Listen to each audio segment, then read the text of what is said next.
¿Es necesario asistir a la iglesia, es decir, el templo, para ser salvo? ¿Puede uno ser cristiano sin ser miembro de una congregación? ¿Podemos ser cristianos auténticos, adorando a Dios en el hogar, sin hacernos miembros de alguna iglesia? Las respuestas a estas preguntas son muy importantes. En los días de David, rey de Israel, los creyentes mostraron mayor amor por la casa de Dios que por sus propios hogares. En este sentido hemos de entender este versículo, porque mejor es un día en tus atrios que 1000 fuera de ellos. Salmo 84:10. Cuando alguien era invitado al templo no se enojaba ni decía cosas como estas: yo adoro a Jehová en mi casa, pues al templo van muchos hipócritas y mentirosos. David interpreta a los hermanos fieles de la antigüedad cuando dice: yo me alegré con los que me decían, a la casa de Jehová iremos. Salmo 122:1. Igualmente, cuando hace esta afirmación: una cosa he demandado a Jehová, esta buscaré, que esté yo en la casa de Jehová todos los días de mi vida, para contemplar la hermosura de Jehová y para inquirir en su templo. Salmo 27:4. No iban al templo a fijarse en los demás, en los hipócritas, por ejemplo, que también existían. Iban a honrar a Dios, a acercarse más a Él con sus sacrificios y ofrendas, a intimar más, a extasiarse contemplando por la fe su hermosura de Dios perfecto y único. Después que Salomón edificó el majestuoso templo de Jerusalén, la devoción de los fieles continuó.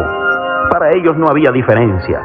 Sabían que tenían una cita permanente con su Dios en el templo, fuera este el viejo tabernáculo o la nueva edificación. Después de la cautividad, los judíos se propusieron reedificar el templo de Salomón, que había sido totalmente destruido por los ejércitos de Babilonia, ya que la casa de Dios estaba indisolublemente ligada a la vida misma de Israel. Debiendo enfrentar la encarnizada oposición de los samaritanos, paralizaron la obra y, al parecer, mostraron desinterés en continuarla.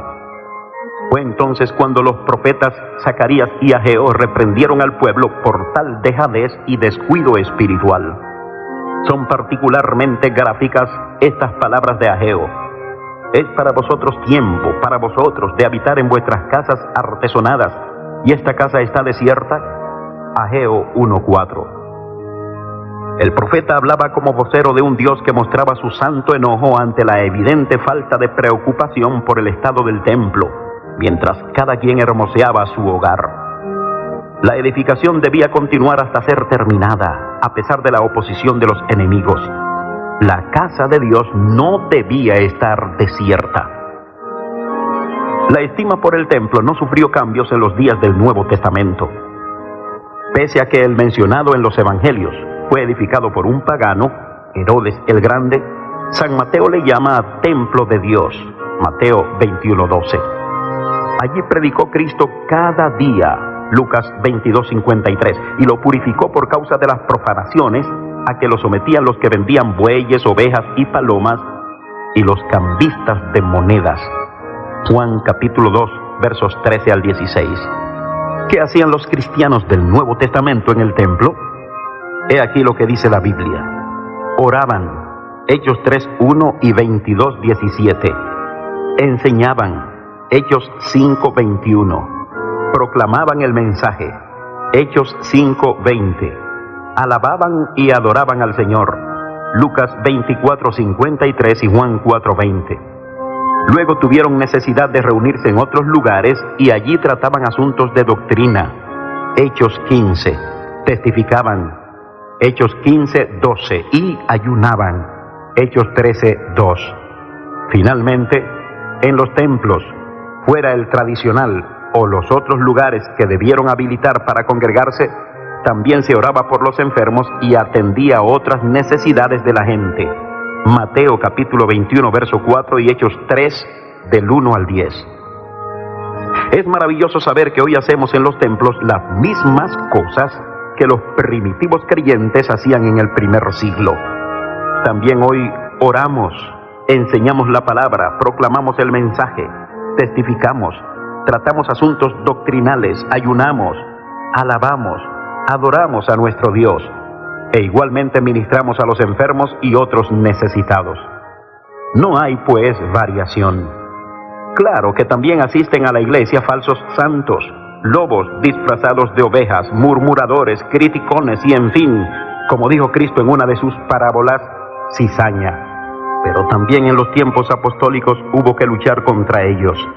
Entonces estaban Himeneo, Fileto, Hermógenes, Alejandro el Calderero y otros, quienes, tal como nos muestra Pablo, no eran dechados de virtudes. No importa qué predicador, maestro o teólogo hable en contra de la asistencia a la iglesia, al templo, estamos fundamentados en sólida base bíblica para desautorizarlo. Nadie en absoluto, por muy sabio que se crea o mucha experiencia que tenga, puede pasar por encima a las claras enseñanzas de la palabra de Dios. Hay 5 razones principales por las cuales debemos asistir al templo. 1. Es una orden divina. La más poderosa razón que tenemos para hacer una cosa cualquiera es que Dios la haya ordenado. Y no hay duda de que, aparte del ejemplo que el mismo Jesús dio asistiendo al templo de Jerusalén y a la sinagoga, también ordena que los suyos asistan a la iglesia. Hebreos 10:25 dice: no dejando nuestra congregación, como algunos tienen por costumbre, mas exhortándonos. En su famosa paráfrasis del Nuevo Testamento, titulada Lo más importante es el amor, Ken Taylor traduce este versículo en la siguiente forma: no descuidemos, como algunos, el deber que tenemos de asistir a la iglesia y cooperar con ella. Es obvio que no existe motivo verdadero para que dejemos de reunirnos con los demás hermanos en la fe. De otra manera, se dejaría clara constancia de ello en la palabra de Dios. La exhortación es clara y definida: no dejando nuestra congregación. Como en los tiempos en que la epístola a los hebreos se escribió, ya algunos habían hecho de la inasistencia a la iglesia una costumbre, es lógico suponer que cada uno de ellos tuviera sus razones, a lo mejor aparentemente justas. Sin embargo, tales razones no tenían ningún peso para Dios, más bien podían ser llamadas sin razones. Por eso, quienes pretendieron vivir un cristianismo aislado, quedándose en sus casas, fueron desautorizados y reprendidos con un no que aún en nuestros días tiene vigencia. No dejando nuestra congregación. Haga caso usted a la palabra de Dios y no a quienes pretenden ignorarla estableciendo su propia lógica. Una segunda razón para asistir al templo la constituye el hecho de que sea el lugar natural para que los creyentes fortalezcan su comunión unos con otros, demostrando así al mundo su andar en la luz de Dios. La Biblia dice: si andamos en la luz, tenemos comunión unos con otros, y la sangre de Jesucristo su Hijo nos limpia de todo pecado. Juan 1:7. El término comunión viene del griego koinonia, que significa tener en común, participación, compañerismo. Dicho de otro modo, quien opta por quedarse en su casa, rehusando reunirse con los demás creyentes, menosprecia la comunión y se aparta de ella, corriendo el peligro de abandonar su andar en la luz. Quien rehúsa congregarse tampoco debe tomar la cena del Señor, pues participar de ella es testificar de nuestra comunión con los hermanos. Tomar la Santa Cena y negarse al mismo tiempo a reunirse en forma usual con los salvados es contradictorio y sacrílego. La tercera razón está ligada a este mismo verso. La palabra sí, al principio de 1 de Juan 1:7, es una conjunción que hace del andar en la luz y tener comunión unos con otros una condición para que la sangre de Jesucristo limpie nuestras diarias faltas. Note usted el claro sentido del texto. Si andamos en la luz, tenemos comunión unos con otros, y la sangre de Jesucristo nos limpia de todo pecado. Así que sin la comunión real y efectiva entre unos y otros, no parece posible el perdón prometido en 1 de Juan 2:1, que dice: estas cosas os escribo para que no pequéis, y si alguno hubiere pecado, abogado tenemos para con el Padre, a Jesucristo el justo.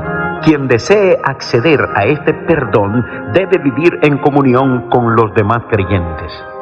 ¿Qué testimonio pueden dar quienes se aíslan de sus hermanos y no conformes con ello también les critican, los problemas dentro de la gran familia de Dios deben ser ventilados y superados internamente.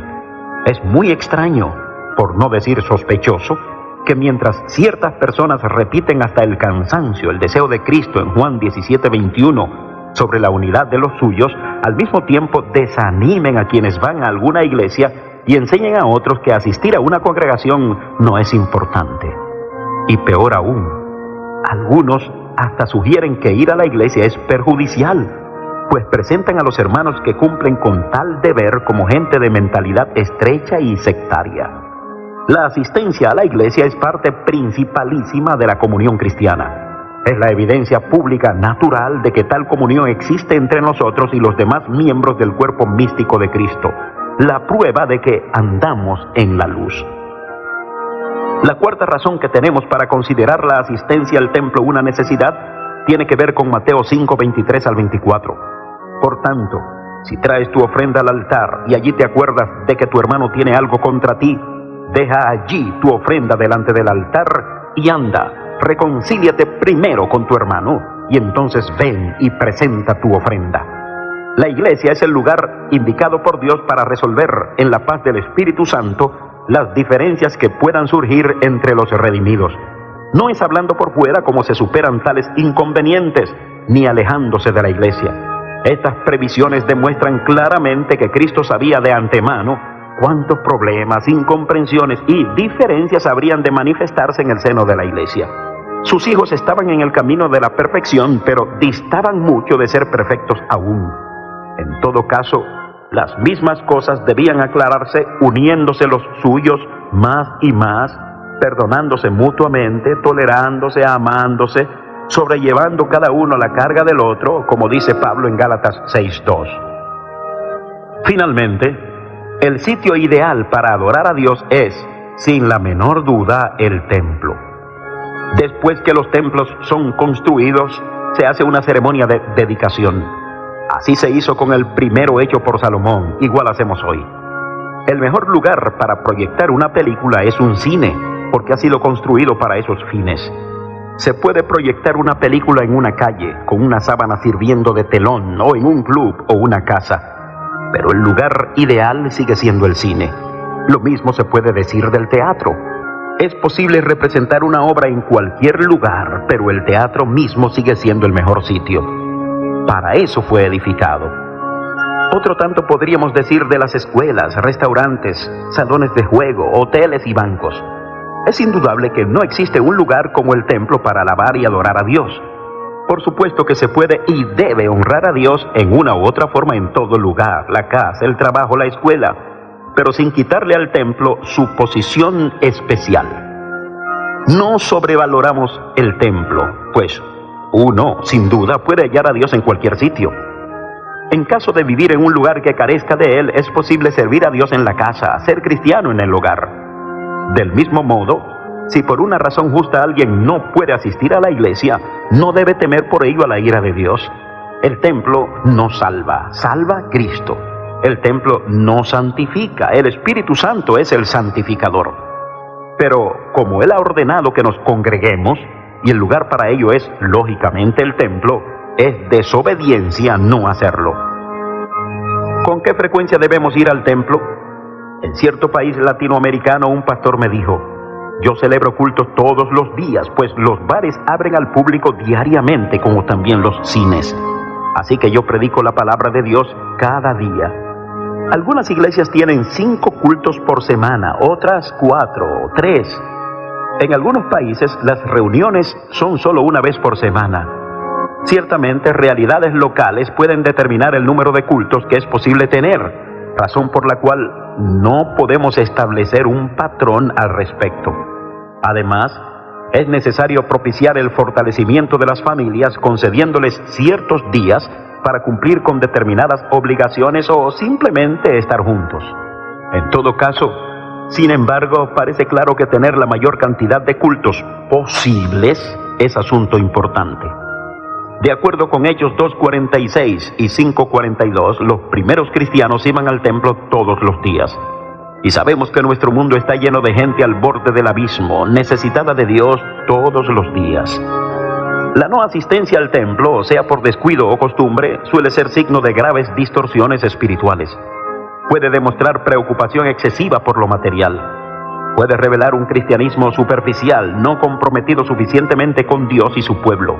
También puede manifestar un espíritu autosuficiente y exclusivista que menosprecia a los demás creyéndose mejor. Si el Cristo 3 veces santo hubiera procedido como este tipo de personas, jamás hubiera venido a la tierra llena de pecados y pecadores y hoy estaríamos todos perdidos. Quien no puede asistir al templo a causa de la enfermedad puede demandar de Dios la sanidad. El que no puede hacerlo por causa del trabajo o cualquier otra dificultad puede pedir al Señor la solución. Dios dice: clama a mí y yo te responderé, y te enseñaré cosas grandes y ocultas que tú no conoces. Jeremías 33:3. En todo caso, si alguno tiene una razón verdaderamente justa para quedarse en casa, Dios mismo se encargará no solo de exculparle, sino también de acompañarle. En el siglo III, el emperador Decio ordenó que todos los ciudadanos ofrecieran sacrificios a los dioses paganos, buscando el fin de una terrible peste que devastó al Imperio Romano. Los creyentes y sus ministros se negaron a participar, por lo cual se expusieron al destierro y la muerte. Entonces, el renombrado Cipriano de Cartago escribió estas palabras a quienes se vieron precisados a ocultarse o huir: que nadie, mis queridísimos hermanos, se deje intimidar al ver que no se reúnen las congregaciones o porque no oye la predicación del pastor. Aquel que por el rigor de las circunstancias se siente alejado de la iglesia, lo es solamente en el cuerpo, no en el espíritu. Que nadie se amedrente ante esta dispersión. Quien tuviere a Cristo por compañero, no puede encontrarse solo. Como dice Cipriano, el rigor de las circunstancias puede justificar un alejamiento del lugar de reunión, pero cierto cansancio físico, diferencias con el liderazgo o inconformidad con algunas medidas administrativas no son excusas para la inasistencia. Por más que se trate de desacreditar los templos, las iglesias o como querramos llamarles, no han dejado de ser casa de Dios, y allí, como dice el Salmo 103, Jehová envía bendición y vida eterna. Porque Jehová está en su santo templo, según dice Habacuc 2:20, adorémosle juntos en él.